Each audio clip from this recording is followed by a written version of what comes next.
Assalamualaikum warahmatullahi wabarakatuh. Halo teman-teman semuanya. Pada video kali ini, kami dari kelompok 1A Indralaya akan membahas materi biokimia 2 yang berjudul biosintesis asam amino dan nukleotida. Sebelumnya, yuk kita kenalan dulu dengan anggota kelompok 1A Indralaya. Ada Nabila Andilia, Disa Yunita, dan Fiona Sisilia. Selamat menyaksikan. Tujuan, mahasiswa mampu menunjukkan sikap tanggung jawab untuk memahami biosintesis asam amino dan nukleotida. Materi singkat, organisme hidup berbeda dalam kapasitasnya untuk mensintesis asam amino yang diperlukan untuk sintesis protein.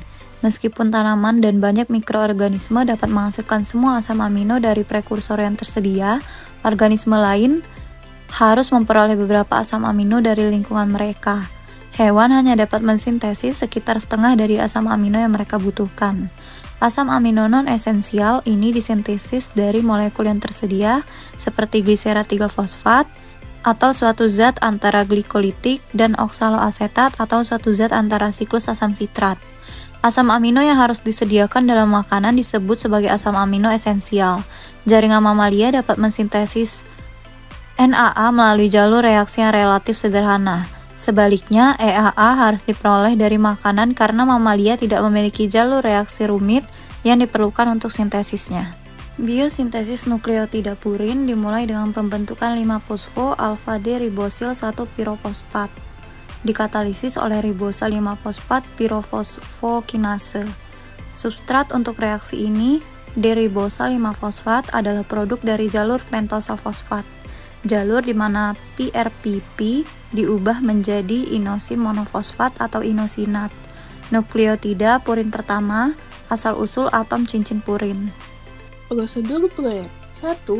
Carilah materi biosintesis asam amino dan nukleotida dari berbagai sumber.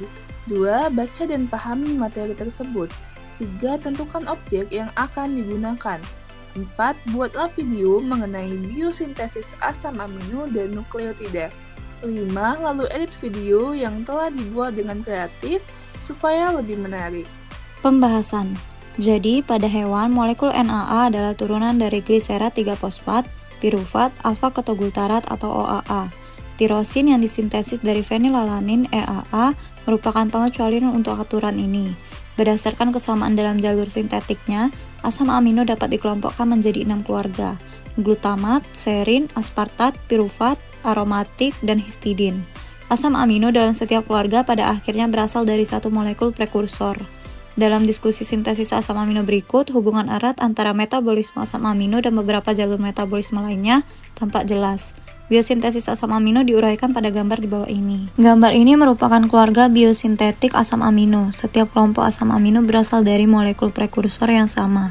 Kelompok glutamat termasuk glutamin, prolin, dan arginin seperti dijelaskan. Alfa-ketogultarat dapat diubah menjadi glutamat melalui aminasi reduktif dan melalui reaksi transminasi yang melibatkan sejumlah asam amino.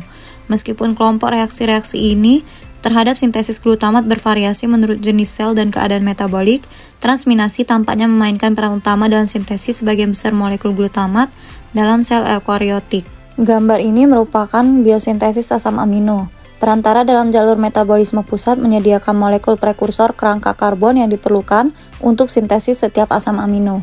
Jumlah reaksi di setiap jalur ditunjukkan. Asam amino non-esensial untuk mamalia ditunjukkan dengan tanda bintang. Pada mamalia, tirosin dapat disintesis dari fenilalanin. Organisme hidup berbeda dalam kapasitasnya untuk mensintesis asam amino yang diperlukan untuk sintesis protein. Meskipun tanaman dan banyak mikroorganisme dapat menghasilkan semua asam amino dari prekursor yang tersedia, organisme lain harus memperoleh beberapa asam amino dari lingkungan mereka. Hewan hanya dapat mensintesis sekitar setengah dari asam amino yang mereka butuhkan. Asam amino non-esensial ini disintesis dari molekul yang tersedia seperti gliserat 3-fosfat, suatu zat antara glikolitik, dan oksaloasetat, suatu zat antara siklus asam sitrat. Asam amino yang harus disediakan dalam makanan disebut sebagai asam amino esensial. Jaringan mamalia dapat mensintesis NAA melalui jalur reaksi yang relatif sederhana. Sebaliknya, EAA harus diperoleh dari makanan karena mamalia tidak memiliki jalur reaksi rumit yang diperlukan untuk sintesisnya. Dari pembahasan sebelumnya, dapat kita simpulkan bahwa organisme hidup berbeda dalam kapasitasnya untuk mensintesis asam amino yang diperlukan untuk sintesis protein. Meskipun tanaman dan banyak mikroorganisme dapat menghasilkan semua asam amino dari prekursor yang tersedia, organisme lain harus memperoleh beberapa asam amino dari lingkungan mereka. Hewan hanya dapat mensintesis sekitar setengah dari asam amino yang mereka butuhkan. Sekian video dari kami, semoga bermanfaat, dan terima kasih sudah menonton. Kami akhiri, wassalamualaikum warahmatullahi wabarakatuh.